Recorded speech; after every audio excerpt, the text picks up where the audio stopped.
Hello friends.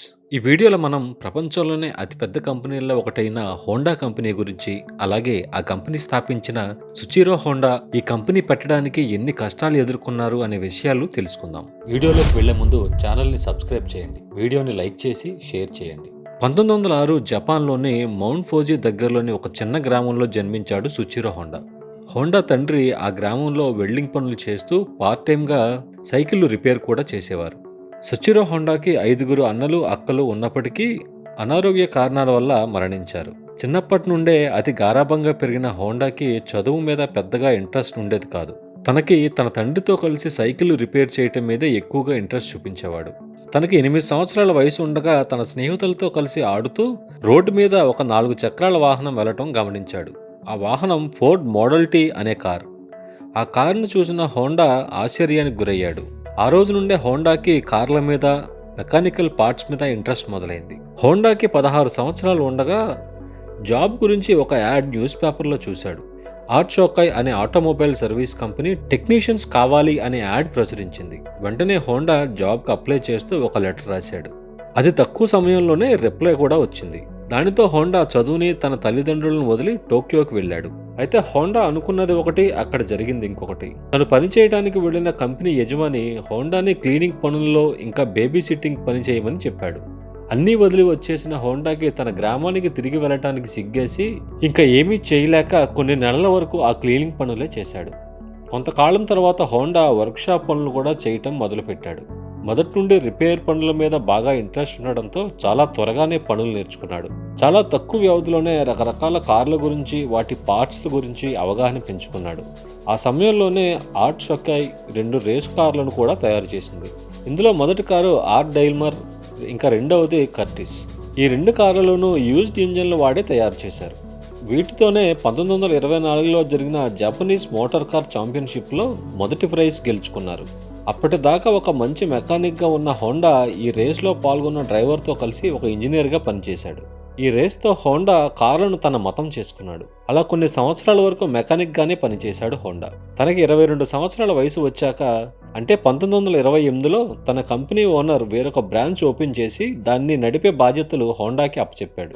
Honda ఈ బ్రాంచ్ని ఒక వర్కర్తో start చేసి కేవలం 2 సంవత్సరాల్లోనే 30 మంది వర్కర్స్ పనిచేసేలా డెవలప్ చేశాడు. ఇక అప్పటికి ఒక మెకానిక్గా మాత్రమే కాకుండా ఒక రేసర్గా కూడా ఎదిగాడు. తనకి ఉన్న నాలెడ్జ్ అండ్ ఎక్స్పీరియన్స్తో తన ఓనర్ కోసం ఒక రేస్ కార్ తయారు చేశాడు. ఈ కార్ ప్రత్యేకత ఏమిటంటే అది గంటకు 120 కిలోమీటర్ల వేగంతో వెళ్ళగలదు. అంతేకాదు, ఈ కార్ అప్పటిదాకా ఉన్న అన్ని రికార్డ్స్లను బ్రేక్ చేసింది. ఈ రికార్డ్ని ఆ తర్వాత 20 సంవత్సరాల వరకు ఎవ్వరూ బ్రేక్ చేయలేదు. హోండా తన సొంతంగా ఒక వర్క్షాప్ ఓపెన్ చేయాలని అనుకున్నాడు. తన తలరాత మరొక దారిలోకి తీసుకెళ్లింది. 1936 జనవరిలో జరిగిన ఒక కార్ రేసులో ఒక పెద్ద యాక్సిడెంట్ జరిగింది. ఈ ప్రమాదంలో తన ప్రాణాలకు ఏం జరగలేదు, కానీ left hand fracture, shoulder displacement, ఒంటి మీద, ముఖం మీద చాలా గాయాలయ్యాయి. అక్కడితో తన జీవితం అయిపోయిందని అనుకున్నాడు హోండా. ఇక మెకానిక్ పని చేయలేడు, రేసింగ్ అంతకన్నా చేయలేడు. తన ఆరోగ్యం కుదుటపడిన కొన్ని నెలల తర్వాత ఆర్ట్ షోకాయ్ యజమానితో, నేను ఈ మెకానిక్ పని చేయలేను కానీ స్పేర్ పార్ట్స్ తయారు చేసే ఒక కంపెనీ పెడదామని ఒక ప్లాన్ తయారు చేసి ఇచ్చాడు. ఆర్ట్ షోకాయ్ కంపెనీ స్టేక్ హోల్డర్స్ ఈ ప్రపోజల్ని రిజెక్ట్ చేశారు. వీళ్ళకి ఆల్రెడీ మంచి ప్రాఫిట్స్ వస్తుండగా మళ్ళీ రిస్క్ తీసుకోవడానికి ఎవ్వరూ ఇంట్రెస్ట్ చూపించలేదు. దానితో హోండా తను ఒక్కడే కంపెనీ స్టార్ట్ చేయాలని నిర్ణయించుకున్నాడు. 1936లో తనకి 30 సంవత్సరాల వయసు ఉండగా హోండా తన మిత్రుడితో కలిసి టొకాయిసెకి హెవీ ఇండస్ట్రీస్ అనే కంపెనీ స్టార్ట్ చేశాడు. ఈ కంపెనీకి తన స్నేహితుడు సిచిరో కాటోని ప్రెసిడెంట్గా నియమించాడు. కంపెనీ అయితే స్టార్ట్ చేశాడు, కానీ దాన్ని నడపడానికి తన దగ్గర ఎటువంటి ఇన్వెస్ట్మెంట్ లేదు. పగలంతా ఆర్ట్ షోకాయ్ కంపెనీలో పనిచేసి రాత్రులు తన సొంత కంపెనీ కోసం ఇంజిన్ పిస్టన్లు తయారు చేసేవాడు. కొన్ని నెలలు ఇలానే గడిచిపోయింది. ఎంత ప్రయత్నించినా తన కంపెనీకి ఎటువంటి ప్రోత్సాహం అందలేదు. దానితో మెటలర్జీలో జ్ఞానం సంపాదించడానికి ఒక యూనివర్సిటీలో అడ్మిషన్ తీసుకున్నాడు. 3 సంవత్సరాల కష్టం తర్వాత 1939లో ఆఖరికి పిస్టన్ తయారు చేయడంలో సక్సెస్ అయ్యాడు హోండా. ఇక దానితో ఆర్ట్ షోకాయ్లో జాబ్ వదిలేసి పిస్టన్లు తయారు చేయటంలో మునిగిపోయాడు. ఇందులో తనకి తెలియని విషయం ఏంటంటే తను తయారు చేసిన పిస్టన్స్లో చాలా ఫాల్ట్స్ ఉన్నాయని. తను తయారు చేసిన పిస్టన్స్ని టొయోటా కంపెనీకి ఆఫర్ చేశాడు, కానీ వాళ్ళు హోండా ప్రజెంట్ చేసిన 50 డిజైన్లలో 47 డిజైన్లు రిజెక్ట్ చేశారు. దానితో హోండాకి చాలా పెద్ద ఎదురుదెబ్బ తగిలింది. దానితో అప్పటికి జపాన్లో ఉన్న కంపెనీల యొక్క రిక్వైర్మెంట్స్ అర్థం చేసుకోవటానికి జపాన్ మొత్తం తిరిగాడు. అక్కడున్న వివిధ ఫ్యాక్టరీస్కి, కార్ మ్యానుఫ్యాక్చరింగ్ కంపెనీస్కి వివిధ మెకానిక్లను కలిశాడు. తర్వాత హోండా మరో పిస్టన్ తయారు చేశాడు. ఈసారి తన పిస్టన్ అన్ని కంపెనీల క్వాలిటీ కంట్రోళ్లను పాస్ అయింది. దానితో తనకి ఆర్డర్ల మీద ఆర్డర్లు రావటం స్టార్ట్ అయ్యాయి. తన కళ నెరవేరబోతోందని అనుకున్నాడు హోండా. తనకు వచ్చే ఆర్డర్స్ని డెలివర్ చేయడానికి 2000 మంది వర్కర్స్ని అపాయింట్ చేసుకున్నాడు కూడా. కానీ తన ఆనందం కొన్ని నెలలు మాత్రమే అని ఎవరికీ తెలియలేదు. 1941లో జపాన్ వరల్డ్ వార్ 2లో దిగింది. ఆ సమయంలో జపాన్ గవర్నమెంట్ చాలా జపాన్ కంపెనీలను తన కంట్రోల్లోకి తీసుకుంది.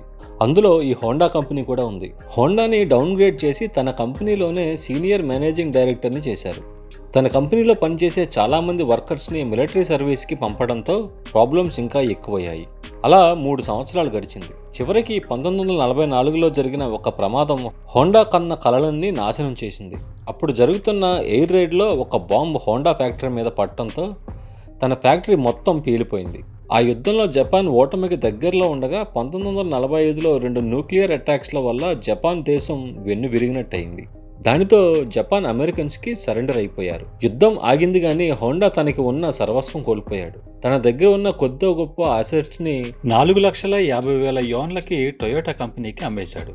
ఈ ప్రాబ్లం ఒక హోండాకి మాత్రమే కాదు, జపాన్లో ఉన్న చాలా కంపెనీలు ఆ సమయంలో మూతపడ్డాయి. జపాన్ ఎకానమీ కొలాప్స్ అవ్వడంతో ప్రజలకు తినడానికి కూడా కష్టమయ్యేది. అక్కడ పెట్రోల్ ఖరీదు బాగా పెరగడంతో పబ్లిక్ ట్రాన్స్పోర్ట్ దొరకటం చాలా కష్టమయ్యేది.